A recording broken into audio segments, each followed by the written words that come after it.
Hi friends, I am Sinan in front of you. Actually, ഞാൻ ഇന്നൊരു ചെറിയൊരു topic handle ചെയ്യാൻ വേണ്ടിയിട്ടാണ് നിങ്ങളുടെ മുമ്പിലോട്ട് വന്നിരിക്കുന്നത്.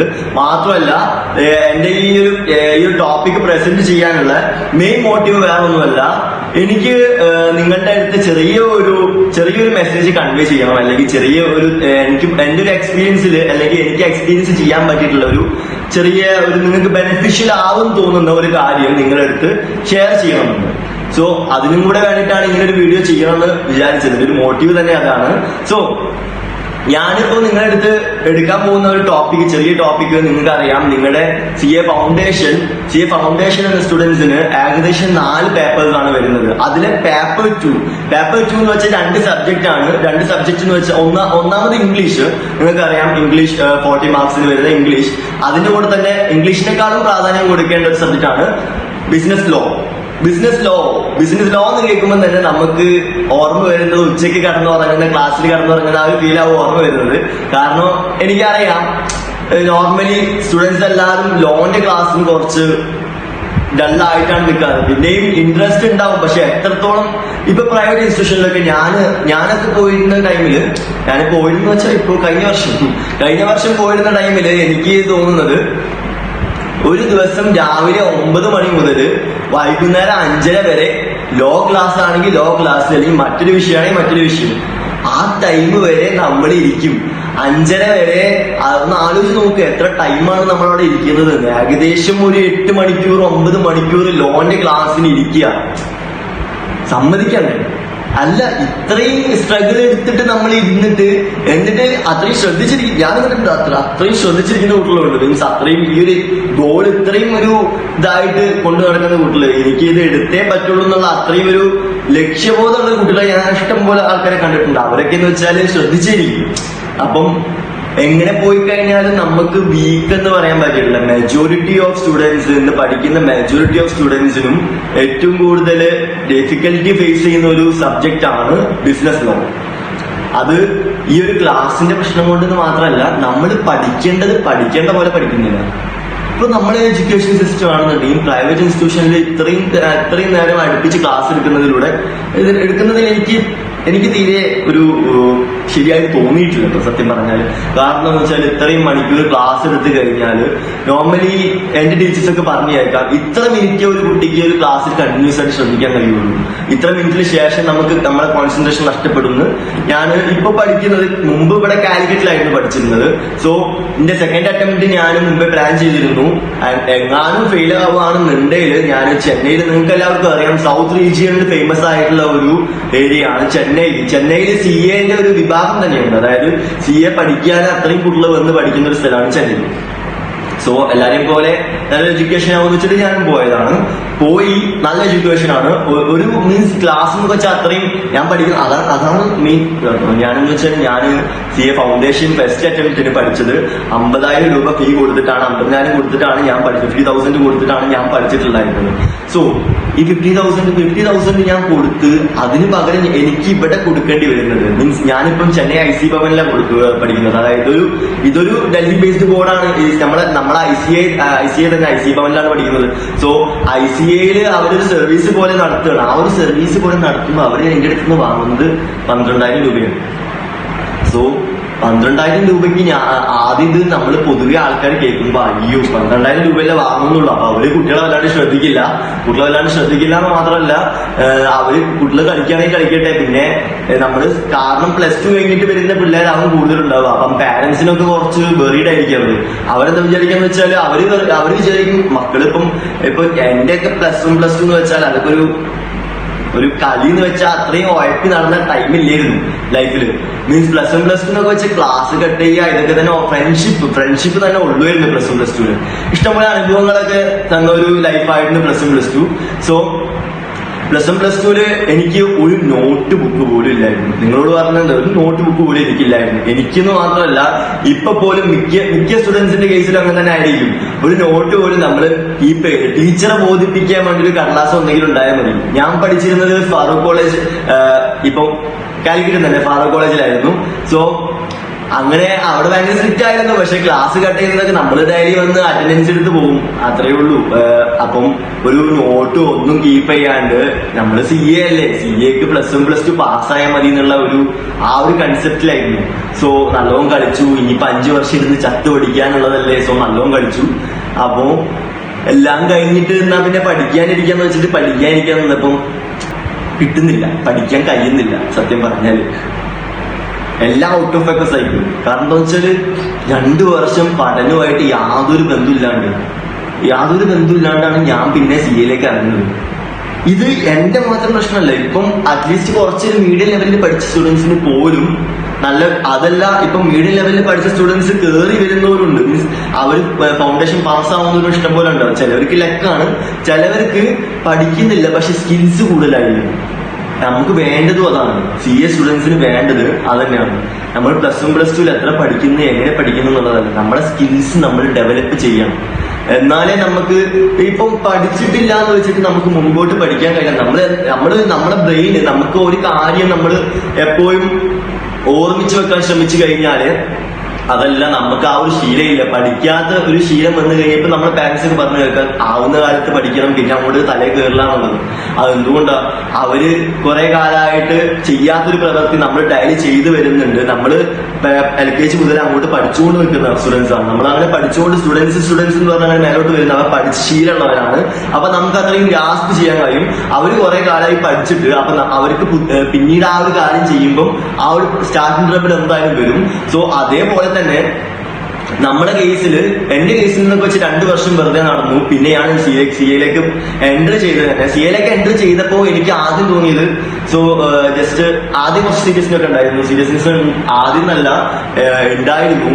Through out my first attempt എനിക്ക് ഉണ്ടായിരുന്നു സീരിയസ്നെസ്. പക്ഷെ അവിടെ എത്തിയപ്പോ ചെറിയൊരു ഈ ഒരു കലാപരിപാടി കാര്യങ്ങളൊക്കെ ആയിട്ട് അങ്ങനെ ഓരോ എന്താ പറയാ ഒരു കോർഡിനേറ്റർ ആയിട്ട് അവര് തെരഞ്ഞെടുത്തപ്പം അങ്ങനെ ആ ഒരു മേഖലയിലുമായിട്ട് കുറച്ചും കൂടെ ഒന്ന് ഇതായിപ്പോയി. ക്ലാസ് കട്ടയാൻ ചെറിയൊരു ടെൻഡൻസി വന്നു. പക്ഷെ എന്നാലും ഞാൻ പിടിച്ചു വന്നു. ലോന്റെ ക്ലാസ്സസ് കുറെയൊക്കെ പോയിട്ടുണ്ട് എനിക്ക്, എന്നാലും ഞാൻ കുറെയൊക്കെ പിടിച്ചു വന്നു. എനിക്ക് കട്ട് ചെയ്യരുതെന്ന് എന്റെ മനസ്സിൽ തോന്നിയിട്ടുണ്ട്. അതിന് വലിയ അത്ഭുതമായിരുന്നു എനിക്ക്. കാരണം ഞാൻ എത്രത്തോളം ഈ ഒരു ആംബിഷനിൽ ഡിപ്പെൻഡഡ് ആണെന്നുള്ള അന്ന് എനിക്ക് തോന്നിയിട്ടുള്ളത്. കാരണം നമ്മുടെ ലൈഫിൽ 5 വർഷം കളർഫുൾ ആയിട്ടുള്ള 5 വർഷം നമ്മൾ വേസ്റ്റ് ചെയ്യാന്നല്ല, നമുക്കൊരു ജോബ് കിട്ടാൻ വേണ്ടിയിട്ടാണ്. എന്നാലും അത്രയും കളർഫുൾ ഉണ്ട്. നമുക്ക് എന്തൊക്കെ നേടാൻ പറ്റുമോ ആ ഒരു ടൈമാണ്. +2 കഴിഞ്ഞിട്ടുള്ള ആ ഒരു ടൈം 5 വർഷം നമുക്ക് കളർഫുൾ ആയിട്ടുള്ള. നിങ്ങൾക്ക് ഒരു ഫിലിം ഉണ്ട് ജാക്കബിന്റെ സ്വർഗരാജ്യം. അതില് നിവിൻ പോളിയുടെ അച്ഛൻ പറയുന്നുണ്ട്, അതായത് ഒരു 25 വയസ്സ് വരെ നമ്മളെ ഒരു ലൈഫ് എന്ന് വെച്ചാല്, നിങ്ങൾക്ക് എല്ലാവർക്കും അറിയുന്ന ഡയലോഗ് തന്നെയാണ്, അത് ഒരു കളർഫുൾ ആയിട്ടുള്ള ലൈഫ് തന്നെയാണ്. നമ്മൾ മാക്സിമം എൻജോയ് ചെയ്യണം. പിന്നെ ഒരു 25 വയസ്സ് കഴിഞ്ഞ് കഴിഞ്ഞാൽ നമ്മുടെ ലൈഫ് ഒരേ ദിശയില് ഒരേ സാധനം എയിം ചെയ്തിട്ട് ഒരു ഫാമിലി എന്നൊക്കെ പറഞ്ഞിട്ട് അങ്ങനെ അങ്ങ് പോകും. സോ അതിന്റെ മുമ്പ് നമ്മളെ മാക്സിമം എൻജോയ് ചെയ്യണം എന്നൊക്കെ പറയും. പക്ഷെ അതുപോലെ എൻജോയ് ചെയ്യാണ്ട് നമ്മളെ 25 വയസ്സ് കഴിഞ്ഞിട്ടുള്ള ലൈഫ് നമ്മൾ സേഫ് ആക്കണം എന്നുള്ളൊരു ഉദ്ദേശം വെച്ചിട്ടാണ് നമ്മൾ CA പഠിക്കുന്നത്. സോ CA പഠിക്കുന്ന സ്റ്റുഡൻസ് എന്തായാലും ഒരു ലക്ഷ്യബോധം ഇല്ലാണ്ട് വരുന്നവരല്ല. അറ്റ്ലീസ്റ്റ് 90% സ്റ്റുഡൻസ് എങ്കിലും എനിക്ക് ഇത് വേണമെന്ന് വെച്ചിട്ട് അറ്റ്ലീസ്റ്റ് 10% അല്ലെങ്കിൽ ഒരു 30% എഫോർട്ട് ഇടാത്ത സ്റ്റുഡൻസ് അല്ല. എഫോർട്ട് ഇടുന്ന സ്റ്റുഡൻസ് തന്നെയാണ് 90% ഓഫ് സ്റ്റുഡൻസും CA സെലക്ട് ചെയ്ത സ്റ്റുഡൻസും. സോ ഇതെടുക്കാനും വേണമല്ലോ ധൈര്യം. CA എന്നുള്ള കോഴ്സ് എടുക്കാനൊരു ധൈര്യം വേണമല്ലോ. സൊസൈറ്റിയിൽ ഇന്ന് എനിക്കിപ്പോഴും ഓർമ്മയുണ്ട്, ഞാൻ CA ഫസ്റ്റ് ക്ലാസ്സിന് ഇരുന്നപ്പം ഒരു ഇൻട്രൊഡക്ഷൻ എന്നുള്ള രീതിയിൽ ടീച്ചേഴ്സ് ഒക്കെ ചോദിച്ചു, എന്തുകൊണ്ടാണ് നിങ്ങൾ എല്ലാവരും CA എടുക്കാൻ കാരണം. അപ്പൊ എന്റെ കൂടെ അഭിജിത്ത് എന്ന് പറഞ്ഞൊരു ചെക്കനുണ്ട്. അവൻ പറഞ്ഞതാണ്, ഇതൊരു ചലഞ്ചാണ്, സൊസൈറ്റിന്റെ മുമ്പിൽ ഒരു ചലഞ്ചാണ്. അപ്പം ചലഞ്ച് ഏറ്റെടുക്കാൻ ഞാൻ ചലഞ്ച് ഏറ്റെടുക്കുന്ന ഒരു വ്യക്തിയാണ്. സോ ചലഞ്ച് എന്നുള്ള രീതിയിൽ എടുത്തതാണെന്ന് പറഞ്ഞു. സോ അതൊരു നല്ലൊരു ആൻസർ തന്നെ ആയിരുന്നു. കാരണം ചലഞ്ചാണ്. ആ ചലഞ്ച് നമ്മൾ ചെയ്തത് ഇത് പോസിബിൾ അല്ല, ഇമ്പോസിബിൾ ആണെന്ന് പറഞ്ഞവരുടെ മുമ്പിൽ ഐ എം പോസിബിൾ എന്ന് തെളിയിച്ച് കാണിച്ചു കൊടുക്കണം. ആ ഒരു ലക്ഷ്യം വെച്ചിട്ടാണ് അവൻ ഇപ്പോഴും പഠിക്കുന്നത്. സോ അവൻ CA ഫൗണ്ടേഷൻ ക്ലിയർ ആയി, ഇപ്പൊ ഇന്റർനാണ് ഇരിക്കുന്നത്. സോ എന്തിനാണെന്നുണ്ടെങ്കിലും ഞാനിപ്പം ബിസിനസ് ലോ കൂടുതൽ വലിച്ചു കിട്ടുന്നില്ല. സോ ബിസിനസ് ലോ എന്നുള്ള സബ്ജക്ട് നിങ്ങൾക്ക് എല്ലാവർക്കും അറിയുന്ന പോലെ തന്നെ കുറച്ചല്ല കുറച്ചധികം നമുക്ക് മനസ്സിലാക്കാൻ കഴിയുന്നില്ല. അല്ലെ? മനസ്സിലാക്കാൻ കഴിയുന്നുള്ളതാണ് ഇല്ല എന്നുള്ളതാണ് മെയിൻ പ്രശ്നം. പക്ഷെ പഠിക്കാൻ തുടങ്ങി കഴിഞ്ഞാൽ ഒരു മെത്തേഡ് കിട്ടി നമ്മൾ ട്രാക്കിൽ കയറി പഠിക്കാൻ തുടങ്ങി കഴിഞ്ഞാൽ അത്രയും വണ്ടർഫുൾ ആൻഡ് ടൈം പാസിംഗ് ആയിട്ടുള്ള സബ്ജക്ട് വേറെ ഇല്ല. അതിന് ഫസ്റ്റ് വേണ്ടത് ഒരു ബെസ്റ്റ് ടീച്ചറാണ്. ബെസ്റ്റ് ടീച്ചർ എനിക്ക് കിട്ടി, ഒരു ബെസ്റ്റ് ടീച്ചറിനെ. അതുകൊണ്ടാണ് ഞാനിപ്പോ നിങ്ങളുടെ മുമ്പിൽ നിന്ന് ക്ലാസ് എന്നുള്ള രീതിയിൽ ഇപ്പൊ ഇവിടെ എടുക്കാൻ തന്നെ കാരണം. ഞാൻ പറഞ്ഞില്ലേ ICA ഭവൻ, ചെന്നൈ ICA ഭവനിൽ പഠിക്കുകയാണ് ഇപ്പോ. അപ്പം അവിടെ വെച്ചിട്ട് എനിക്ക് കുറെ എക്സ്പീരിയൻസ് കിട്ടി. കുറെ എക്സ്പീരിയൻസ് എന്ന് വെച്ചാല് ഞാൻ എന്റെ ഫൗണ്ടേഷൻ എക്സാം എങ്ങനെയാണ് ഒരു ഫെയിലിയർ ആയെന്ന് നിങ്ങൾക്ക് അറിയണ്ടേ? 19 മാർക്കിന് പോയി എന്ന് പറഞ്ഞില്ലേ? എന്റെ എയ്ത്ത്, ഞാൻ പറഞ്ഞില്ലേ നോട്ട് പോലും കീപ്പ് ചെയ്യാത്ത ഒരാളായതുകൊണ്ട് എന്റെ എയ്ത്ത് എത്രത്തോളം സ്ലോ ആണെന്നുള്ളത് ഞാൻ ഫൗണ്ടേഷൻ എക്സാം എഴുതുമ്പോഴാണ് സത്യത്തിൽ ഞാൻ റിയലൈസ് ചെയ്തിട്ടില്ല. അതുവരെ ഞാൻ ആക്ച്വലി എക്സാം എഴുതി നോക്കിയിട്ടില്ല. ആ എക്സാമിന് എനിക്ക് എഴുതാൻ കഴിയാണ്ട് വന്നപ്പോഴാണ് എനിക്ക് എത്രത്തോളം സ്കിൽസ് ലാക്ക് ചെയ്യുന്നത്, അതായത് എനിക്ക് എത്രത്തോളം എനിക്ക് എന്റെ എയ്ത്ത് സ്ലോ ആണെന്ന് എനിക്ക് മനസ്സിലായത് ആ ഒരു ടൈമിലാണ്. പക്ഷെ അത് ഞാൻ തിരിച്ചറിയാൻ ലേറ്റ് ആയിപ്പോയി. എന്റെ ഫസ്റ്റ് എക്സാം അക്കൗണ്ട്സ് എക്സാം ആയിരുന്നു അവർ ഫസ്റ്റ് പറഞ്ഞിരുന്നത്. പക്ഷെ അത് അവർ മാറ്റി അടുത്ത എക്സാം എനിക്ക് വന്നത് ലോ ആയി. ഫസ്റ്റ് എക്സാം ലോ ആയി. വണ്ടർഫുൾ അല്ലേ? അപ്പോ ഫസ്റ്റ് എക്സാം എഴുതാൻ വേണ്ടിയിട്ട് പോയി. ലോ എന്ന് വെച്ചാൽ ഏകദേശം ഞാൻ കോൺട്രാക്ട് ആക്ടില് 4 യൂണിറ്റ് പഠിച്ചു. കോൺട്രാക്ട് ആക്ടിൽ 4 യൂണിറ്റ് പഠിച്ചതിന് ശേഷം സെയിൽ ഓഫ് ഗുഡ്സ് എന്നുള്ള ഭാഗം തിരിഞ്ഞു നോക്കിയിട്ടില്ല. സാധനം അതിന് ഗുഡ്സ് അങ്ങനെ വിൽക്കുക കുറച്ച് കോംപ്ലിക്കേറ്റഡ് ആണെന്ന് തോന്നി. പക്ഷെ അതിനേക്കാളും കുറച്ചും കൂടി എളുപ്പം അക്കൗണ്ട്സിന് ഞാൻ പാർട്ട്ണർഷിപ്പ് എന്നുള്ള പാഠം പഠിച്ചിട്ടുണ്ട്. സോ പാർട്ട്ണർഷിപ്പിന്റെ ലോല് പാർട്ട്ണർഷിപ്പ് എന്നുള്ള ചാപ്റ്റർ വന്നപ്പോ എന്നാ പിന്നെ അതാക്കല്ലോ എന്ന് വിചാരിച്ചിട്ട് ഇത് രണ്ടും കൂടെ പഠിച്ചിട്ടാണ് സത്യത്തിൽ പോയത്. ഒരു 30 മാർക്കൊക്കെ ലോല് പ്രതീക്ഷിച്ചിരുന്നു. സോ രണ്ടും കൂടെ പഠിക്കാൻ വേണ്ടിയിട്ട് ഞാൻ എടുത്ത ടൈം ആയിരുന്നു. അതൊരു ഞങ്ങൾക്ക് ക്യാമ്പ് ഉണ്ടായിരുന്നു. ലാസ്റ്റ് 2 മാസം ക്യാമ്പ് ഉണ്ടായിരുന്നു. സോ ആ 2 മാസത്തില് 1.5 മാസത്തോളം ഞാൻ ലോക്ക കൊടുത്തിട്ടുണ്ട്. എന്നിട്ട് കോമഡി എന്താന്ന് വെച്ചാൽ ഞാൻ എക്സാമിന് എഴുതാൻ വേണ്ടിയിരുന്ന് ഫസ്റ്റ് നമ്മള് പൊതുവെ ഒരു +2 കഴിഞ്ഞ് വന്ന കുട്ടി ഫസ്റ്റ് എഴുതാൻ മാക്സിമം ശ്രമിക്കുക. എനിക്ക് കുറച്ചും കൂടെ അറിയാവുന്ന സബ്ജക്ട് ഇംഗ്ലീഷാണ്. സോ ഇംഗ്ലീഷ് ഞാൻ എഴുതിക്കോളാം. ഇംഗ്ലീഷ് എനിക്ക് എഴുതാൻ കഴിയും. ഇംഗ്ലീഷ് ആവുമ്പോൾ കുറെ കത്തി കടിച്ചാൽ മതി എന്നുള്ള രീതിയിൽ ഞാൻ എഴുതി. ഇംഗ്ലീഷ് എഴുതി കഴിഞ്ഞപ്പം ഇംഗ്ലീഷ് എഴുതാൻ തുടങ്ങിയപ്പോൾ വലിയ കുഴപ്പമൊന്നുമില്ലായിരുന്നു. അങ്ങനെ എഴുതി മുക്കി മൂടി ആക്കിയപ്പോഴത്തേക്കും ഏകദേശം 2.5 മണിക്കൂർ കഴിഞ്ഞിട്ടുണ്ട്. 3 മണിക്കൂറിന്റെ എക്സാം ആണ്. 2.5 മണിക്കൂർ 40 മാർക്കിന് എഴുതാൻ വേണ്ടിയിട്ട് 2.5 മണിക്കൂർ കഴിഞ്ഞു. സോ അടുത്തത് വന്നപ്പം ലോലേക്ക് തിരിഞ്ഞു നോക്കി ഒരു 7, 8, 10 മാർക്കിന് എഴുതിയപ്പോയേക്കും അത് എഴുതിയതിനു ശേഷമാണ് ഞാൻ എന്ത് ചെയ്യുന്നത്, അടുത്ത കൊയേഷൻ കുറെ പഠിച്ചിരുന്നു, കുറെ കാണാണ്ട് പഠിച്ചൊരു സംഭവമാണ്. അപ്പൊ കൊയേഷന്റെ ഒരു ഇത് കണ്ടപ്പം കൊയേഷൻ എഴുതാലേ എന്ന് വിചാരിച്ചിട്ട്, കാരണം ഇനി ബാക്കി 4 മിനിറ്റോ 5 മിനിറ്റോ ഉള്ളൂ. സോ എഴുതാന്ന് വെച്ചിട്ട് എഴുതി കഴിഞ്ഞവരെ കുഴപ്പമില്ല. അടുത്തൊന്ന് എഴുതാൻ തന്നെ എഴുതാൻ വേണ്ടിട്ട് പെണ്ണെടുത്തപ്പോ തന്നെ ടീച്ചർ വന്ന് പേപ്പർ വാങ്ങി. ഒരു എക്സ്ട്രാ ടൈമും തരുന്ന ഒരു നാച്ചുറൽ ഇല്ല. സോ അത് കഴിഞ്ഞിട്ട് ഞാൻ എക്സാം വിട്ട് ഇറങ്ങി. എൻ്റെ ഒരു ഫ്രണ്ടുമായിട്ട് ഡിസ്കസ് ചെയ്തു, കൊയേഷനെ പറ്റി ഡിസ്കസ് ചെയ്തു. പക്ഷെ അപ്പോഴാണ് മനസ്സിലായത് ഈ കൊയേഷനും ഫ്രോഡും ഏകദേശം അവിടെ ഇവിടെയൊക്കെ സിമിലർ ആണ്. സോ ബൈ ഹാർട്ടിങ് പഠിച്ചതുകൊണ്ട് ആദ്യത്തെ 2 ലൈന് കൊയേഷനായി, പിന്നത്തെ 2 ലൈന് ഫ്രോഡ് വരും. അതോടെ തീർന്ന് പറയാനില്ല. ആകെ എഴുതി 47 മാർക്കിനാണ്. 40 മാർക്ക് പാസ്സാവാനും വേണം. ഇംഗ്ലീഷൊക്കെ നമുക്കറിയാം, എങ്ങനെയൊക്കെ മുക്കിമൂലി എഴുതിയാലും ഒരു 10-15 കുറയ്ക്കാണ് മാർക്കിട്ട് തരില്ല. സോ എനിക്കൊക്കെ നല്ല എക്സ്പീരിയൻസ് ഉള്ളതാണ്. ഇംഗ്ലീഷിലൊന്നും എനിക്ക് 80ന്റെ മേലെ +2 കയറിയിട്ടില്ല. ഇങ്ങനെ എത്ര കഷ്ടപ്പെട്ട് എഴുതി കഴിഞ്ഞാലും ഗ്രാമറിലൊക്കെ പറ്റ വീക്കാണ്. സോ അതൊക്കെ കഴിഞ്ഞ് അങ്ങനെ നിൽക്കുമ്പോ അത് തീരുമാനമായി 100% ഞാൻ ഉറപ്പിച്ചതാണ്. ഞാൻ അത്ര ഡെസ്പ് ഫസ്റ്റ് എക്സാമിന് ഡെസ്പായി തീരുമാനമായി വിചാരിച്ചു. അങ്ങനെ സെക്കൻഡ് എക്സാം എഴുതാൻ വേണ്ടിയിട്ട് ജസ്റ്റ് പോകുമ്പോൾ കുറെ മോട്ടിവേഷൻ ഫ്രണ്ട്സ് ഒക്കെ ഉണ്ടായിരുന്നു. കുറച്ച് മോട്ടിവേഷൻ ഒന്നും പേടിക്കാനില്ല, ചിലപ്പം ബാക്കിയുള്ള എക്സാം ഒക്കെ എഴുതിയിട്ടാണെങ്കിലോ നീ പാസ്സാവുന്നത്. ഈ ഒരു എക്സാമിന് കറക്റ്റ് 40 നിനക്ക് കിട്ടി, ബാക്കി എക്സാമിന് പഠിക്കാണ്ട് ഫെയിൽ ആയി കഴിഞ്ഞാൽ നിന്റെ എത്രത്തോളം ഡെസ്പ് ആവും നീ ഒന്ന് ആലോചിച്ച് നോക്കുക. അപ്പം ആ ഒരു വർഷോട് പഠിക്കാൻ തുടങ്ങി, ബാക്കി എല്ലാ എക്സാമും പാസ്സായി, ലോ മാത്രമേ ഫെയിലായി. അപ്പൊ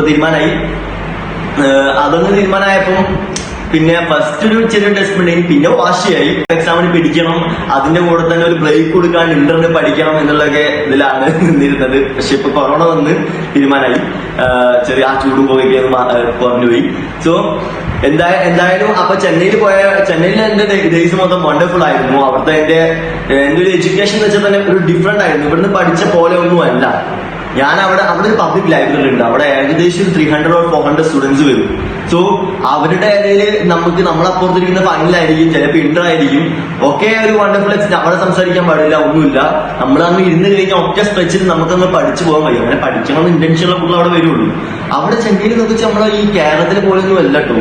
ഇവിടെ ഉള്ളവർക്ക് ഒരു ലീവ് കിട്ടിക്കഴിഞ്ഞാൽ ആഘോഷമാണ്. പക്ഷെ ഞാൻ അവിടെ കണ്ട് കൊറോണ ടൈമില് അവര് എന്റെ ഫ്രണ്ട്സ് എല്ലാവരും കൂടെ ഇങ്ങനെ ചെന്നൈയിലുള്ളവരുണ്ട്, കേരളത്തിലുള്ളവരുണ്ട്. സോ എല്ലാവരും പഠിക്കണം എന്നുള്ള ഉദ്ദേശം വെച്ചിട്ടുണ്ട്. അപ്പൊ എന്തായാലും ഞാൻ അവിടെ നിൽക്കുന്ന എന്തിനാണൊരു ബോധം ഉണ്ടാവുമല്ലോ റൂമിലൊക്കെ നിൽക്കുമ്പോൾ. സോ എന്തായാലും രാവിലെ ഫുഡൊക്കെ കഴിച്ചു. അപ്പൊ ഇവര് പറയാണ് എന്തായാലും ലൈബ്രറി ക്ലോസ് ചെയ്തിട്ടുണ്ട്, കൊറോണ പ്രഖ്യാപിച്ച ടൈമാണ്, ഞങ്ങളെ ക്യാമ്പസും കൂട്ടി, അപ്പം ഒന്നുമില്ല, അപ്പൊ ഇന്നിപ്പോ പഠിക്കാനൊന്നും കഴിയില്ല എന്ന് പറഞ്ഞു. അപ്പൊ അയ്യോ ഒന്നും ചെയ്യാൻ കഴിയില്ലെന്ന് വെച്ചിട്ട് നിൽക്കുന്ന ടൈമിലാണ് അപ്പോ ഫ്രണ്ട്സ് പറയാണ് ലൈബ്രറിയിലേക്ക് പോട്ടെ, പബ്ലിക് പാർക്ക് ഉണ്ട്, അവിടെ പോയിട്ട് പട്ടിരുന്ന് പഠിക്കാന്ന് പറഞ്ഞിട്ട് അവര് വിളിച്ചു കൊണ്ടുപോയി. അങ്ങനെ വരെ ഒരു ക്ലാസ് ഇല്ലാഞ്ഞിട്ട്, നമ്മളെ കേരളത്തിൽ ക്ലാസ് ഇല്ല എന്ന് പറഞ്ഞാൽ നമ്മുടെ പെരുന്നാളാണ്.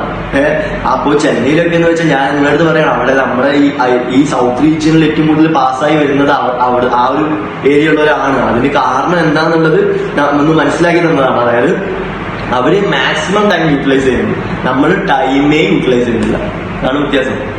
എന്നാലും നമ്മൾ ബ്രില്യൻ്റ് ആയിട്ട് പഠിക്കുന്നുണ്ട്. ഇവിടുന്ന് ഇഷ്ടംപോലെ പിള്ളേര് എയർ 5 എയർ അങ്ങനെയൊക്കെ ആയിട്ട് റാങ്ക് ഒക്കെ വാങ്ങിച്ച് പോകുന്നുണ്ട്. സോ എന്തായാലും ഞാൻ ലോനെ പറ്റി പറയാണെന്ന് വെച്ചാൽ, എന്റെ ലോ ഞാൻ പറഞ്ഞില്ലേ കാണാപ്പാടായിരുന്നു, കാണാണ്ട് പഠിച്ചിട്ടുള്ള ഒരു ലോ ആയിരുന്നു എനിക്ക്. മീൻസ് കാണാണ്ട് എന്റെ എന്നല്ല, ഇപ്പോൾ മിക്ക സ്റ്റുഡൻസും വിചാരിക്കുന്ന ഒരു കാര്യം, കാണാണ്ട് പഠിച്ചാൽ മാത്രമേ നമുക്ക് സ്കോർ ചെയ്യാൻ പറ്റുള്ളൂ. അങ്ങനെ തന്നെ ആയിരുന്നു എനിക്കും. എന്റെ ക്യാമ്പസിൽ നിന്ന് ഞാൻ ഫസ്റ്റ് പഠിച്ചോടുന്നു എനിക്ക് പറഞ്ഞിട്ടുള്ള കാര്യം, നമ്മൾ അതുപോലെ എഴുതാൻ കഴിഞ്ഞാൽ അത്രയും നല്ലത്. സോ ഞാൻ ചോദിക്കട്ടെ, നമ്മളിപ്പം നമ്മുടെ മാതൃഭാഷ മലയാളം ഒരു പേപ്പറിൽ എഴുതിയിട്ട് ഒരു സൈഡ് എഴുതിയിട്ടുള്ളൂ. ആ ഒരു സൈഡ് പഠിച്ചിട്ട് അത് പിന്നെ ഒരു പേപ്പറിലേക്ക് ഒരു വള്ളി പുള്ളി വിടാണ്ട് തെറ്റാണ്ട് എഴുതാൻ പറഞ്ഞു കഴിഞ്ഞാൽ എത്ര പേര്? വളരെ ചുരുക്കിയിരിക്കും, വളരെ ചുരുക്കുന്നല്ല. എന്നാലും എക്സ്ട്രാ ഓർഡിനറി ആയിട്ടുള്ള കഴിവുള്ളവരുണ്ടാവും, അവർ എഴുതി വരും. സോ അങ്ങനെ എഴുതുന്നവരുണ്ട്. അങ്ങനത്തെ നമ്മുടെ മാതൃഭാഷ പോലും നമുക്ക് അങ്ങനെ ഒരു കാണാണ്ട് പഠിച്ചിട്ട് അതേപോലെ നമുക്കൊരു അച്ചടിച്ചൊരു പേപ്പറിലേക്ക് എഴുതാൻ കഴിയാത്ത നമ്മള് ഇംഗ്ലീഷ് എങ്ങനെയാണ് എഴുതുന്നത്? അതും ഇംഗ്ലീഷ് അല്ല ഇതെന്താ പറയാ, ഇതൊരു ഗ്രാമർ ഇല്ലാത്ത ഇംഗ്ലീഷ് ആണെന്ന് പറയാം വേണമെങ്കിൽ. നമ്മള് അങ്ങനെ പറയാൻ പറ്റില്ല. മീൻസ് എന്താ പറയാ, ഇത് ലോ ആണ്, ഓക്കെ, പക്ഷെ നമുക്ക് അങ്ങനെ ഒറ്റ നോട്ടത്തിൽ ആൾക്കാർക്ക് മനസ്സിലാവരുത് എന്നുള്ള ഉദ്ദേശം കൊണ്ടായിരിക്കും അവർ കുറച്ച് കടുപ്പാക്കിയിട്ട് എടുക്കുന്നത്. ഒരു ഗ്രാമർ നമുക്ക് കണ്ടു കഴിഞ്ഞാൽ നമ്മൾ നോർമലി ഒരു ബുക്ക് വായിക്കുന്ന ഇംഗ്ലീഷ് ഒന്നുമല്ല, ഒരു ഡിഫറെന്റ് ആയിട്ടുള്ള ഇംഗ്ലീഷ് തന്നെയാണ്. സോ മേ ബി അങ്ങനെ കണ്ടുപാടെ ഒരാൾക്ക് ലോ പഠിക്കരുത് എന്നുള്ള ഉദ്ദേശം കൊണ്ടായിരിക്കും അങ്ങനെ ഉണ്ടാക്കിയിട്ടുണ്ടാവുക, എന്താണെന്നറിയില്ല. സോ അങ്ങനെ നിൽക്കുന്ന ഒരു ഇംഗ്ലീഷ് നമുക്ക് അതേപോലെ എഴുതാൻ കഴിയുമെന്ന് പറഞ്ഞാല് ഒരിക്കലും പോസിബിൾ ആയിട്ടുള്ള കാര്യമില്ല. എന്റെ കൂടെ ഇഷ്ടംപോലെ പേര് കാണാണ്ട് പഠിക്കാണ്ട് എഴുതി, അവരൊക്കെ ലോല് പാസ്സായി പോയിട്ടുണ്ട്. കാണാണ്ട് പഠിച്ച ഞാൻ മാത്രം ഫെയിൽ ആയി. സോ അന്ന് എനിക്കൊരു കാര്യം മനസ്സിലായി, കാണാണ്ട് പഠിച്ചിട്ടൊന്നും കാര്യമില്ല എന്ന് മനസ്സിലായി. പിന്നെ ചെന്നൈയിലേക്ക് എത്തിയപ്പോഴാണ് എനിക്ക് ലോലൊരു ഡിഫറെന്റ് ഒരു അറ്റ്മോസ്ഫിയർ തന്നെ അവിടെ നിന്ന് കിട്ടിക്കഴിഞ്ഞു. അവിടുത്തെ മാം എന്ന് വെച്ചാൽ അടിപൊളിയാട്ടോ. മാമിന്റെ ക്ലാസ് എന്ന് വെച്ചാൽ വേറെ ലെവലാണ്. സോ ഫസ്റ്റ് എനിക്ക് അത്ര ഇഷ്ടം, ഞാൻ എന്താ പറയും മാമിന്റെ ക്ലാസ് മിസ് ചെയ്തിട്ടില്ല സത്യം പറഞ്ഞു കഴിഞ്ഞാൽ. ഞങ്ങൾക്ക് ഡെയിലി ക്ലാസ് ഉണ്ടാവും, ഡെയിലി. പക്ഷെ അവിടെ എനിക്ക് തോന്നിയൊരു ബെനിഫിറ്റ് എന്താണെന്ന് അറിയാമോ? ഇവിടെ രാവിലെ 9 മുതൽ 5:30 വരെയാണ് ക്ലാസ് എന്നുണ്ടെങ്കിൽ അവിടെ രാവിലെ 6:30 മുതൽ ഉച്ച 12 വരെയാണ് ക്ലാസ്. സോ ആ ഒരു 5.5 മണിക്കൂറിനുള്ളിൽ അവർ ക്ലാസ്സസ് മൊത്തം അതും രണ്ട് വിഷയം വെച്ചിട്ടാണ് ക്ലാസ് എടുക്കുക. 3 മണിക്കൂർ ഒരു വിഷയത്തിന്റെ അടുത്തുള്ളൂ. ഫസ്റ്റ് ഓഫ് ഓൾ ലോനെ പറ്റിയിട്ട് പറയാനാണ് ഞാൻ വന്നത്. അപ്പൊ ഞാനിപ്പോ നേരത്തെ പറഞ്ഞു, നമുക്ക് എങ്ങനെയാണ് ഒരു സാധനം നമ്മൾ അതങ്ങനെ എഴുതി അതേപോലെ നമ്മൾ മാതൃഭാഷ ആണെങ്കിൽ പോലും അങ്ങനെ എഴുതാൻ കഴിയില്ല. സോ ലോ അങ്ങനെ ഒരു ഇംഗ്ലീഷ് എന്ന് വെച്ചാൽ ഒരു വ്യത്യസ്ത ടൈപ്പിലുള്ള ഒരു ഇംഗ്ലീഷ് നമുക്ക് എങ്ങനെയാണ് അങ്ങനെ എഴുതിയെടുക്കാൻ കഴിയുക? ഒരിക്കലും കഴിയില്ല. എല്ലാവർക്കും അറിയാവുന്ന കാര്യമാണ്, ഒരിക്കലും നമുക്ക് അങ്ങനെ ചെയ്യാൻ കഴിയില്ല. സോ ആദ്യം നമ്മൾ ആലോചിക്കേണ്ടത്, എനിക്ക് ചെന്നൈയിൽ പോയപ്പോൾ ഞാൻ പറഞ്ഞല്ലോ, എനിക്ക് കിട്ടിയ ഏറ്റവും വലിയൊരു പാഠം എന്ന് വെച്ചാൽ മാം പറഞ്ഞു മാം പറഞ്ഞിട്ടില്ല, മാം ലാസ്റ്റ് പറഞ്ഞത്. മാം പറഞ്ഞു നമ്മൾ ആദ്യം ഒരു ലെക്ചർ നോട്ട് നിങ്ങൾ എഴുതിയെടുക്കും, നിങ്ങൾ ആദ്യം കാര്യം മനസ്സിലാക്കും, മാം ഒരു കാര്യം പറഞ്ഞു തരും. അതൊരു ഡിഫറെന്റ് എക്സ്പീരിയൻസ് ആണ്. മാം ഒരു കാര്യം പറഞ്ഞു തരും, അപ്പൊ നമ്മൾ ഫുൾ കോൺസെൻട്രേറ്റ് ചെയ്തു പോകും മാമിന്റെ ഇതിൽ. കാരണം എന്താന്ന് വെച്ചാൽ അതിൽ വേറൊരു ബാക്ക് ബോൺ ഉണ്ട്. കാരണം വെച്ചാൽ മാം എന്താ പറയുന്നത് വെച്ചാൽ മാം ഒരു കാര്യം പറയും, പിന്നെ റിപ്പീറ്റ് ചെയ്യില്ല. അത് നമുക്ക് എന്താണോ മനസ്സിലായത് അത് എഴുതിയാൽ മതി നോട്ടിലേക്ക്, അത് മാത്രം എഴുതിയാൽ മതി നോട്ടിലേക്ക്. മാം നമുക്ക് മനസ്സിലായത് മാത്രമേ നോട്ടിൽ കണ്ടാൽ മതി. അപ്പൊ നമ്മളൊരു ലെക്ചർ നോട്ട് നമ്മൾ കീപ്പ് ചെയ്യാം. മാം ഇമ്പോർട്ടന്റ് ആയിട്ടുള്ള മാം നോട്ട് തരും. സോ ലെക്ചർ നോട്ട് നമ്മൾ കീപ്പ് ചെയ്യുക. ആ ഒരു ലെക്ചർ നോട്ട് കീപ്പ് ചെയ്തതിന് ശേഷം വീട്ടിൽ വന്നിട്ട് നമ്മളെ ടെക്സ്റ്റ് ബുക്ക് എടുത്തിട്ട് ഈ ലെക്ചർ നോട്ടും അല്ലെങ്കിൽ ഇമ്പോർട്ടന്റ് നോട്ടും ഈ ടെക്സ്റ്റ് ബുക്കും നമ്മൾ കമ്പയർ ചെയ്തിട്ട് നമ്മളുടേതായിട്ടുള്ള ഒരു നോട്ട് ബുക്ക് ഉണ്ടാക്കി കഴിഞ്ഞാൽ എനിക്ക് ഉള്ളൊരു അനുഭവം ഞാൻ പറഞ്ഞുതരാം. എനിക്ക് ഫെയിൽ ആയിട്ടുള്ള ലോ, ഞാൻ ഏറ്റവും കൂടുതൽ പേടിച്ചിട്ടുള്ള ഒരു സബ്ജക്റ്റാണ് ലോ. ഇന്ന് എനിക്കിപ്പോ ഇതൊരു വിഷയമല്ല. ഇതിപ്പോ എനിക്കൊരു വിഷയമല്ല എന്ന് ഞാൻ പറയാൻ കാരണം എന്താ വെച്ചാൽ ഞാൻ എന്റേതായിട്ട് ഡ്രാഫ്റ്റ് ചെയ്തിട്ടുള്ള ഒരു നോട്ട് ബുക്ക് എന്റെ കയ്യിലുണ്ട്. സോ ഇത്രയൊക്കെ ചെയ്യാൻ പറ്റിയിട്ടുള്ള എനിക്ക് എന്തുകൊണ്ടാണ് ഒരു എക്സാമിന് ഈ ലോ എനിക്ക് എഴുതാൻ പറ്റുന്നത്? ഇത്രയും കഷ്ടപ്പെട്ടു, നോട്ട് ഡ്രാഫ്റ്റ് ചെയ്യാൻ അത്രയും ഞാൻ കഷ്ടപ്പെട്ടു. ഡ്രാഫ്റ്റ് ചെയ്തതിന് ശേഷം എനിക്ക് ഇപ്പം ഈ നോട്ട് തുറന്നാൽ അറിയാം എവിടേക്ക് ഏതൊക്കെ പോയിന്റ് എങ്ങനെയൊക്കെയാണ് ഞാൻ മാർക്ക് ചെയ്തിരിക്കുന്നത്. കാരണം ഇത് ഞാൻ ഉണ്ടാക്കിയ നോട്ടാണ്. ഇപ്പൊ ഫൗണ്ടേഷന്റെ ലോന്റെ ടേംസ് ഒന്നും മനസ്സിലാക്കാൻ കഴിയില്ല, ഇന്റർലേക്ക് എത്തിക്കാൻ തീരെ മനസ്സിലാക്കാൻ കഴിയില്ല. സോ സ്റ്റാർട്ടിങ്ങിൽ അവര് നമുക്ക് ഇങ്ങനെ തരുമ്പോൾ നമ്മളത് കാണാണ്ട്, ഞാൻ പഠിച്ച പോലെ കാണാണ്ട് പഠിച്ചിട്ട് എങ്ങനെയെങ്കിലുമൊക്കെ 40 മാർക്ക് വാങ്ങിച്ച് പാസ്സായിട്ടുണ്ടെങ്കിൽ ഇന്ററിന്റെ ഫസ്റ്റ് അറ്റംപ്റ്റിനെ പൊട്ടുന്നുള്ളൊരു സംശയമില്ല. ലോന്റെ കാര്യത്തിൽ പൊട്ടുന്നുള്ളൊരു സംശയം എനിക്കില്ല. എനിക്കിപ്പോ തോന്നുന്നത് പാസ്സാവണ്ടില്ല. എന്തിനാ പാസ്സാവുന്നത്? പാസ്സായി കഴിഞ്ഞാൽ ഇന്റർവ്യൂ 8 നില പൊട്ടുന്നത് 100% ഉറപ്പാണ്. സോ എന്താ ഞാൻ പറയാൻ കാരണം എന്ന് വെച്ചാല് ഇപ്പം ഞാനിപ്പോ പഠിക്കുന്ന രീതിയിൽ ഇപ്പൊ നമ്മളെ നോട്ട് ഉണ്ടാക്കി പഠിക്കുകയാണെന്നുണ്ടെന്നുണ്ടെങ്കിൽ നമ്മളെ ലാംഗ്വേജ് ഫോർമലാവും. നമുക്ക് ഒരുവിധം ലോ ടെക്സ്റ്റ് വായിച്ചു കഴിഞ്ഞാൽ നമുക്ക് കത്താൻ തുടങ്ങും. കാരണം നമ്മൾ ടെക്സ്റ്റ് വെച്ചിട്ട് ഡ്രാഫ്റ്റ് ചെയ്തിട്ടാണ് നമ്മൾ നോട്ട് ഉണ്ടാക്കുന്നത്, നമുക്ക് കത്താൻ തുടങ്ങും. അടുത്ത വർഷം മുതൽ ഇന്റർവ്യൂ നിങ്ങൾ പഠിക്കാൻ തുടങ്ങുമ്പോൾ ഈ ടെക്സ്റ്റ് വായിക്കുമ്പോൾ നിങ്ങൾക്ക് പെട്ടെന്ന് കത്തും, മറ്റുള്ള കുട്ടികളെക്കാളും കൂടുതൽ കത്താൻ തുടങ്ങും. സോ എങ്ങനെയാണെന്നുണ്ടെങ്കിലും നിങ്ങളെ ICA ഉദ്ദേശിക്കുന്നത് നിങ്ങൾ സ്റ്റുഡൻസ് എന്തൊക്കെ ഗെയിൻ ചെയ്യണമെന്നാണ് ലോ പഠിക്കുന്നതിലൂടെ.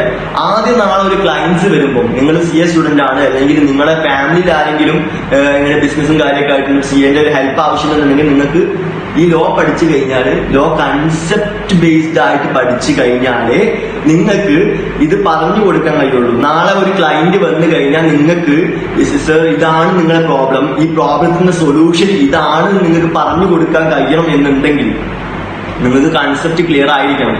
കാണാണ്ട് പഠിച്ചിട്ട് കാര്യമില്ല, കൺസെപ്റ്റ് ക്ലിയർ ആയിരിക്കണം. സോ ഫസ്റ്റ് ഓഫ് ഓൾ കാണാണ്ട് പഠിക്കരുത്, കൺസെപ്റ്റ് ബേസ്ഡ് ആയിട്ട് പഠിക്കണം. അടുത്തത് നമുക്ക് കൺസെപ്റ്റ് ബേസ്ഡ് ആയിട്ട് മാത്രം പഠിച്ചാൽ മതിയാവും. കൺസെപ്റ്റ് പഠിക്കാൻ ആർക്കും കഴിയുന്ന ഒരു കാര്യമാണ്. ഇപ്പം നമ്മളെ ഒരു ഇത് വെച്ചിട്ട് പറയുകയാണെന്നുണ്ടെങ്കിൽ ഇപ്പൊ ആര് ലോ പഠിക്കാൻ ശ്രമിച്ചു കഴിഞ്ഞാലും കൺസെപ്റ്റ് മനസ്സിലാവും. സോ കൺസെപ്റ്റ് മനസ്സിലായി, പിന്നെ എല്ലാവർക്കും പഠിക്കാൻ കഴിയെങ്കിൽ ഒരു CAന്റെ ആവശ്യമുണ്ട് ഇല്ലല്ലോ. സോ കൺസെപ്റ്റ് ബേസ് മനസ്സിലായത് ഫോർമലായിട്ട് റെപ്രസെന്റ് ചെയ്യാൻ കഴിയുമ്പോഴാണ് ഒരു CA ആവുന്നത്. കാരണം ഫോർമലായിട്ട് റെപ്രസെന്റ് ചെയ്യാൻ എല്ലാവർക്കും കഴിയില്ല. ആ ഫോർമൽ ആയിട്ട് റെപ്രസെന്റ് ചെയ്യാൻ കഴിയണമെങ്കിൽ എല്ലാ വേർഡ്സ് ഇപ്പം സെർട്ടൻ വേർഡ്സ് യൂസ് ചെയ്യുക, അത് ഇതെന്നൊക്കെ ഉള്ളത് ഇപ്പൊ ഇന്ത്യൻ കോഡിലൊക്കെ യൂസ് ചെയ്യുന്ന ഒരു വേർഡാണ്. അതൊക്കെ നമുക്ക് ഒരു കോമൺ മാൻ ആയിട്ട് യൂസ് ചെയ്യാൻ കഴിയും. കോമൺ മാനിന് എല്ലാവർക്കും അങ്ങനെ യൂസ് ചെയ്യാൻ അത് പഠിക്കാൻ വിചാരിച്ചാൽ പഠിക്കാൻ കഴിയും. CA ആവണമെന്നില്ല അതൊക്കെ പഠിക്കാണെന്നുണ്ടെങ്കിൽ. പക്ഷെ ഒരു CA ആയിട്ടുള്ളൊരു വ്യക്തിക്ക് ഇതൊക്കെ അത്യാവശ്യമാണ്. ഈ ഫോർമൽ വേർഡ്സ് ഒക്കെ ഇയാൾക്ക് കിട്ടൽ അത്യാവശ്യമാണ്. സോ ഇങ്ങനത്തെ ഫോർമൽ വേർഡ്സ് ഒക്കെ കിട്ടാനും ഗെയിൻ ചെയ്യാനും ഇങ്ങനത്തെ ഒരു നോട്ട് കീപ്പ് ചെയ്ത് കഴിഞ്ഞാൽ നിങ്ങളുടെ ലാംഗ്വേജ് ലോ ഡ്രാഫ്റ്റ് ചെയ്യുന്നത് ഫോർമലാവും, എല്ലാം ഫോർമലാവും. അനുഭവം കൊണ്ട് പറയാണ്, നിങ്ങൾ ട്രൈ ചെയ്ത് നോക്കിയാൽ നിങ്ങൾക്ക് അത് മനസ്സിലാവുള്ളൂ. സോ എന്തായാലും ലോ ഞാനിപ്പം ഇങ്ങനെ പഠിപ്പിക്കാനുള്ള കാരണം ഇതാണ്.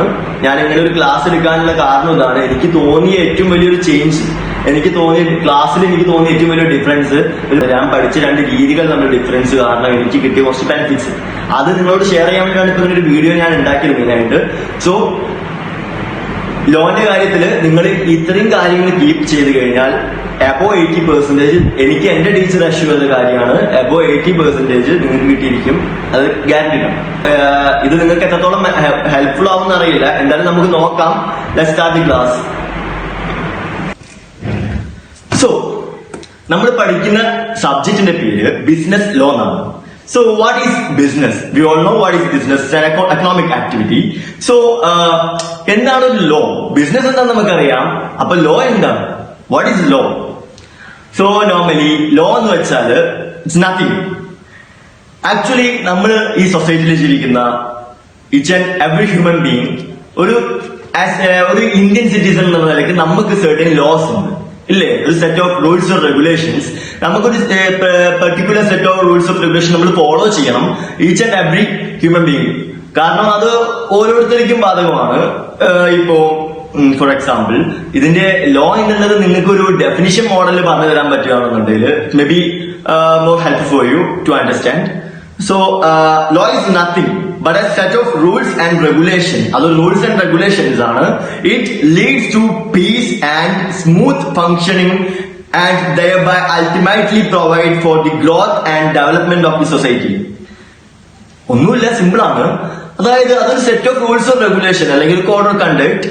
അത് എന്തിനാണ് അത് ഇംപ്ലിമെന്റ് ചെയ്തേക്കുന്നത്, അത് എന്താണ് നമുക്ക് തരുന്നത്, അത് സ്മൂത്ത് ഓർ ഡെവലപ്ഡ് സൊസൈറ്റി ആയിട്ട് നമ്മളെ മാറ്റാൻ വേണ്ടിയിട്ട് നമ്മളെ ഹെൽപ്പ് ചെയ്യും. അല്ലെങ്കിൽ നമുക്കൊരു സ്മൂത്ത് ലൈഫ് ലിവ്ലിഹുഡ് നമുക്ക് തരാൻ വേണ്ടിയിട്ട് അത് നമ്മളെ ഹെൽപ്പ് ചെയ്യും. പിന്നെ അത് സൊസൈറ്റിക്ക് എന്തൊക്കെയാ നൽകുന്നത് വെച്ചാൽ ഒരു ഡെവലപ്മെന്റ് ആയിരിക്കും. എല്ലാം കൊണ്ട് ഒരു ഡെവലപ്മെന്റ് ആയിരിക്കും. അതാണ് ഒരു ലോ കൊണ്ട് നമുക്ക് കിട്ടുന്ന ഒരു ബെനിഫിറ്റ് എന്ന് പറയുന്നത്. ഒരു ലോ ഫോളോ ചെയ്ത് കഴിഞ്ഞാൽ നമുക്ക് കിട്ടുന്ന ഒരു ബെനിഫിറ്റ് ആണ് സ്മൂത്ത് ആയിട്ടുള്ള ലിവ്ലിഹുഡ്. അല്ലാന്നുണ്ടെങ്കിൽ നമുക്ക് കിട്ടുന്ന ഒരു വെൽ ഡെവലപ്ഡ് സൊസൈറ്റിക്ക് കാരണം തന്നെ നമ്മൾ ഇപ്പം ഇന്ത്യയിൽ നമുക്കറിയാം ലോസ് എല്ലാം അത്രയ്ക്കും വലിയൊരു സ്ട്രോങ് അല്ലാത്തത് കൊണ്ടും സൗദി അറേബ്യയിലെല്ലാം റൂൾസ് ആൻഡ് റെഗുലേഷൻസും പണിഷ്മെന്റും ഒക്കെ അത്രയും സ്ട്രോങ് ആയതുകൊണ്ടും നമുക്ക് കമ്പാരിറ്റീവ്ലി അത് രണ്ട് കൺട്രിയും തമ്മിലുള്ള ഡിഫറൻസ് നമുക്ക് അറിയാൻ പറ്റുന്നുണ്ട്.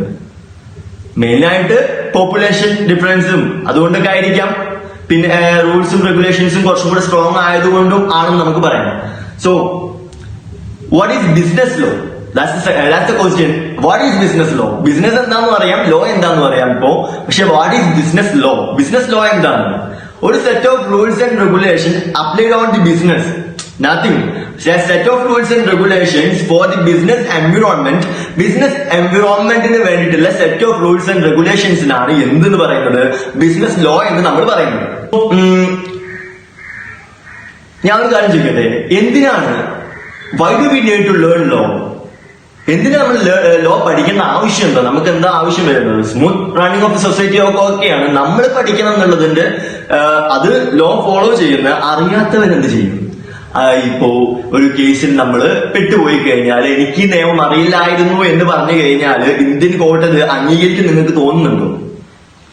Do you feel so? No, never. They will not accept, because എന്താന്ന് വെച്ചാല് നമ്മള് ഒരു ലോ ഇവിടെ ഒരു ലോ ഉണ്ടാക്കി കഴിഞ്ഞാൽ അത് പഠിക്കേണ്ടത് each and every citizen right it is. അത് ഏതൊരു സിറ്റിസൺ ആണെങ്കിലും അത് ഒരു നിയമത്തെ പറ്റിയിട്ട് നമ്മൾ അറിഞ്ഞിട്ടുണ്ടായിരിക്കണം, അറിവുണ്ടായിരിക്കണം അതിനെ പറ്റിയിട്ട്. അത് അറിയണം, നിർബന്ധമാണ്. അതൊരു എന്താ പറയാ, ഒരു എക്സെപ്ഷണൽ കേസസ് ഒന്നും അല്ല, എന്തായാലും പഠിച്ചിരിക്കണം. നാളെ നമ്മളത് കമ്മിറ്റ് ചെയ്ത് കഴിഞ്ഞാൽ നമുക്കൊന്നും ചെയ്യാൻ പറ്റില്ല. കാരണം എന്താന്ന് വെച്ചാല് ഈ law, ignorance of law is not an excuse എന്നാണ് പറയുന്നത്.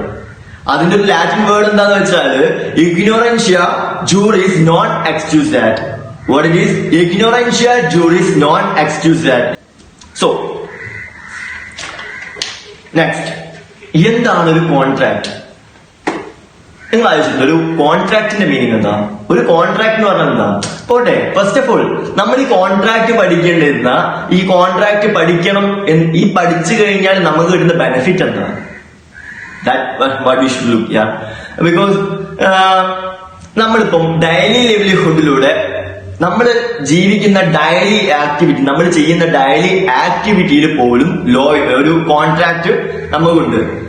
കോൺട്രാക്ട് ഉണ്ട്. ബിക്കോസ് നമ്മളിപ്പം എന്ത് കാര്യം ചെയ്യുകയാണെങ്കിലും അതിലൊരു കോൺട്രാക്ട് ഉണ്ട്. നമ്മളിപ്പോ ഒരു സാധനം വാങ്ങിക്കുകയാണെങ്കിലോ സെല് ചെയ്യുകയാണെങ്കിലോ എന്താണെന്നുണ്ടെങ്കിലും ഇപ്പോ ഇന്നത്തെ ജനറേഷനിൽ ഒരു കോൺട്രാക്ട് ഇല്ലാത്തൊരു ലൈഫ് നമുക്ക് ആലോചിക്കാൻ പോലും പറ്റില്ല. ഒരു കോൺട്രാക്ട് ഇല്ലാത്തൊരു ഡയറി ഒരു സാധാരണഗതിയിൽ പുറത്തിറങ്ങി നടക്കുന്ന ഒരാളാണെങ്കിൽ എങ്ങനെ പോയി കഴിഞ്ഞാലും ഒരു കോൺട്രാക്ട് ഇല്ലാത്ത ഒരു ലൈഫ് അയാൾക്ക് ഉണ്ടാവില്ല. സോ കോൺട്രാക്ടിന്റെ റൂൾസ് ആൻഡ് റെഗുലേഷൻസ് നമ്മൾ പഠിച്ചേ പറ്റും. സോ ഇത് നമ്മളെ ഹെൽപ്പ് ചെയ്യുന്ന എപ്പോഴാന്ന് വെച്ചാൽ നമ്മൾ ചെയ്യുന്ന ഏതൊരു കാര്യത്തിനും ലോന്റെ അല്ലെങ്കിൽ ഇന്ത്യൻ ഗവൺമെന്റിന്റെ ഒരു ബാക്കപ്പ് ഉണ്ടായിരിക്കും, അല്ലെങ്കിൽ നമുക്കൊരു സപ്പോർട്ട് ഉണ്ടായിരിക്കും. അവരുടെ നമ്മൾ ചെയ്യുന്ന കാര്യം ലീഗലി ആക്സെപ്റ്റഡ് ആയിട്ടുള്ള ഒരു കാര്യമായിരിക്കും. എപ്പോഴും നമ്മൾ നിയമപരമായിട്ടായിരിക്കും നമ്മൾ ഓരോ കാര്യങ്ങളും. അപ്പൊ ഇത് പഠിച്ചു കഴിഞ്ഞാൽ not only for scoring the marks but you can also live a wonderful life. Okay, so ഒരു കോൺട്രാക്ട് എന്ന് വെച്ചാൽ ഒന്നുമില്ല, നമ്മൾ സാധാരണ ഉണ്ടാക്കുന്ന അഗ്രിമെന്റ് എന്ന് വെച്ചാൽ സോഷ്യൽ അഗ്രിമെന്റ് ഉണ്ട്. അതേപോലെ തന്നെ നമ്മൾ സാധാരണ ഉണ്ടാക്കുന്ന ഒരു ലീഗൽ എൻഫോഴ്സിബിലിറ്റി ഇല്ലാത്തതിന് അഗ്രിമെന്റ് എന്ന് പറയാം. അഗ്രിമെന്റ് എന്ന് വെച്ചാൽ നമ്മൾ സാധാരണ എന്ത് ചെയ്താലും ഒരു അഗ്രിമെന്റ് പരമായിട്ട് ചെയ്യുന്നതിന് കുഴപ്പമില്ല.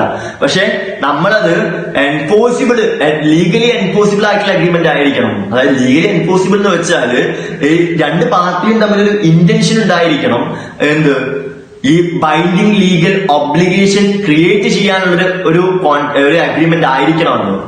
അങ്ങനെ ഒരു ഇന്റൻഷൻ കൂടെ, ഒരു ബൈൻഡിങ് ലീഗൽ ഒബ്ലിഗേഷൻ ക്രിയേറ്റ് ചെയ്യാനുള്ള ഒരു ഇന്റൻഷൻ കൂടെ നിങ്ങൾക്ക് ഉണ്ടെന്നുണ്ടെങ്കിൽ അത് എൻഫോഴ്സിബിൾ ആണ്.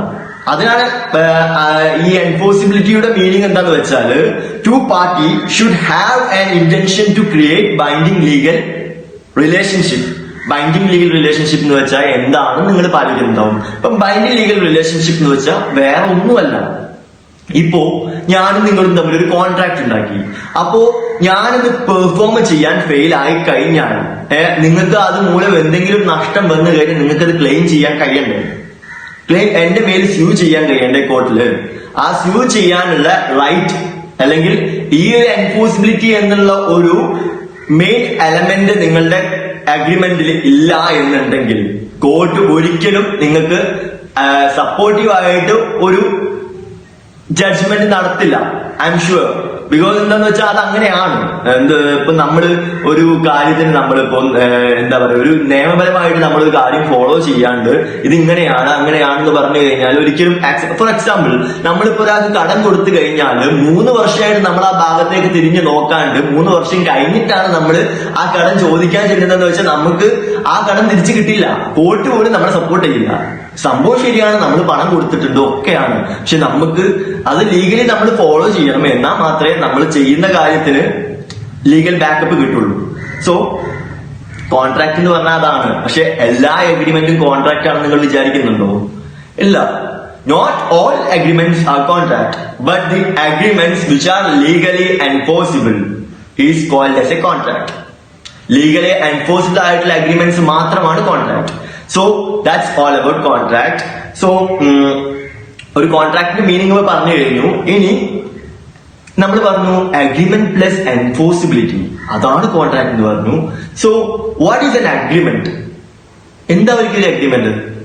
ഒരു അഗ്രിമെന്റ് എന്ന് പറഞ്ഞാൽ എന്തായിരിക്കും നിങ്ങൾക്ക് എല്ലാവർക്കും ഡൗട്ട് ഉണ്ടാവും. നിങ്ങൾക്ക് എല്ലാവർക്കും അറിയാവുന്ന ഒരു കോമൺ അല്ലെങ്കിൽ ഒരു ബേസിക് വേർഡ് ആണ് ഓഫർ ആൻഡ് അക്സെപ്റ്റൻസ്. എല്ലാവർക്കും കോമൺലി അറിയാവുന്ന ബേസിക് ആയിട്ടുള്ള ലോയിലെ ബേസിക് ആയിട്ടുള്ള ഒരു വേർഡ് ആണ് ഓഫറും ആക്സെപ്റ്റൻസും. സോ ഓഫർ എന്ന് വെച്ചാൽ എന്താണ്? ഓഫർ എന്ന് വെച്ചാൽ ഒന്നുമല്ല, നമ്മൾ ഒരാൾക്ക് ഒരു ഓഫർ നൽകുകയാണ്. ഇപ്പോ എന്റെ കയ്യിൽ ഒരു പെന്നുണ്ട്, അല്ലെങ്കിൽ എന്റെ കയ്യിൽ എന്തെങ്കിലും ഒരു ഒബ്ജക്റ്റ് ഉണ്ട്, അതെനിക്ക് അയാൾക്ക് വിൽക്കണം തോന്നുന്നുണ്ട്. അപ്പൊ ഞാൻ ഇത് നിങ്ങൾക്ക് 20 രൂപയ്ക്ക് തരാം. അതെന്റെ ഒരു ഓഫറാണ്. അയാള് ആയിക്കോട്ടെ ഞാനിത് 20 രൂപയ്ക്ക് വാങ്ങുകയാണെന്ന് പറഞ്ഞു കഴിഞ്ഞാൽ അത് ആക്സെപ്റ്റൻസ് ആണ്. എന്റെ ഓഫറും അയാളുടെ ആക്സെപ്റ്റൻസും കൂടെ ചേരുമ്പോൾ അതിനാണ് അഗ്രിമെന്റ് എന്ന് പറയുന്നത്. So it's simple. എന്റെ ഓഫറും അയാളുടെ ആക്സെപ്റ്റൻസും ചേരുമ്പോൾ അത് അഗ്രിമെന്റ് ആയി. സോ അഗ്രിമെന്റ് എന്ന് പറഞ്ഞതാണ്. പക്ഷെ നമ്മുടെ സിലബസ് പ്രകാരം അവര് ഇതിന് ഒരു ഡെഫിനിഷൻ നൽകുന്നുണ്ട്. ആ ഡെഫിനിഷൻ പഠിച്ചു കഴിഞ്ഞാൽ നിങ്ങൾക്ക് എക്സാമിന് മാർക്ക് സ്കോർ ചെയ്യാൻ കുറച്ചും കൂടെ എളുപ്പമായിരിക്കും. സോ ആ ഡെഫിനിഷൻ ഞാൻ നിങ്ങൾക്ക് റിലോട്ട് ചെയ്യാം. So definition of an agreement. ഒരു agreement definition. So every promises, നമ്മൾ ചെയ്യുന്ന ഓരോ പ്രോമിസസും ആൻഡ് എവറി സെറ്റ് ഓഫ് പ്രോമിസസും forming consideration for each other. അതായത് ഏത് പ്രോമിസസും means each and every promises, not each and every promises, every promises and every set of promises which is capable of creating or forming consideration for each other. So once more ഇതിന്റെ definition ഞാൻ വായിക്കുകയാണെന്ന് വെച്ചാൽ Every promises and every set of promises forming consideration for each other. ഇതാണ് ഇതിന്റെ definition. ഒരു agreement എന്നുള്ളതിന്റെ definition ഇത്രയേ ഉള്ളൂ. ഇത് എഴുതിയാലാണ് നിങ്ങൾക്ക് മാർക്ക് കിട്ടുക. നമ്മളെ വേർഡ്സിൽ എഴുതി കഴിഞ്ഞാൽ ഒരിക്കലും മാർക്ക് എന്ന് വിചാരിക്കരുത്, ഒരിക്കലും കിട്ടില്ല. നമ്മുടെ വേർഡ്സിലാണ് എഴുതുന്നുണ്ടെങ്കിൽ ഒരിക്കലും മാർക്ക് കിട്ടും, പക്ഷെ നമ്മൾ എക്സ്പെക്ട് ചെയ്ത മാർക്ക് കിട്ടില്ല എന്നുള്ളത് ഉറപ്പാണ്.